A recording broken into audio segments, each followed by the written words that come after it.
ಬನ್ನಿ ಮುಂದೆ ಬನ್ನಿ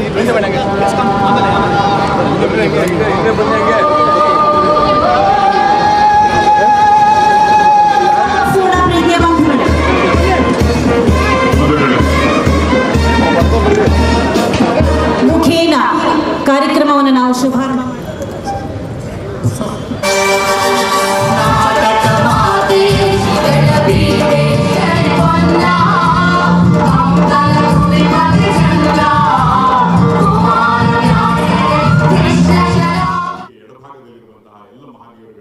ಛಾಯಾಚಿತ್ರಕ್ಕೆ ಅವರಿಗೆ ಪುಷ್ಪಾರ್ಚನೆಯನ್ನ ಮಾಡಿದ್ದಾರೆ. ಬಂಧುಗಳೇ, ಅಪಾರ ಸಂಖ್ಯೆಯಲ್ಲಿ ತಾವೆಲ್ಲರೂ ಸಹ ಬಂದಿದ್ದೀರಾ.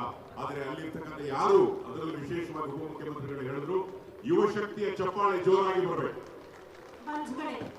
ಅಂತಾರಾಷ್ಟ್ರೀಯ ಪ್ರಜಾಪ್ರಭುತ್ವದ ದಿನದ ಗುರಿ ಯುವ ಜನತೆಯ ಸಬಲೀಕರಣ, ಯುವ ಸಮುದಾಯದ ಮಹನೀಯರ ಭಾವಚಿತ್ರಕ್ಕೆ ಪುಷ್ಪ ನಮನ ಸಲ್ಲಿಕೆ ಆಗ್ತಾ ಇದೆ. ಶಾಲಾ ಕಾಲೇಜಿನ ವಿದ್ಯಾರ್ಥಿಗಳಿಗೆ, ನಾಡಿನ ಸಮಸ್ತ ನಾಗರಿಕರಿಗೆ ಸಂವಿಧಾನದ ಮಹತ್ವವನ್ನು ತಿಳಿಸುವಂತಹ ಮಹತ್ತರ ಆಶಯವನ್ನ ಉಳ್ಳಂತಹ ಮಹೋನ್ನತ ಕಾರ್ಯಕ್ರಮವಿದು ಬಂಧುಗಳು.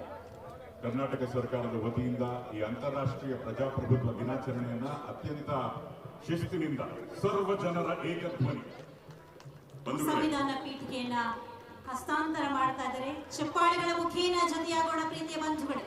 ಹಾಗೇನೆ ದಯವಿಟ್ಟು ಗಮನಿಸಿ, ಸಚಿವ ಸಂಪುಟದ ಸಭೆಯಲ್ಲಿ ಇದನ್ನ, ಆ ಕೊಠಡಿಯಲ್ಲಿ ಇದನ್ನ ಸ್ಥಾಪಿಸಲಾಗಿದೆ. ಪೀಠದ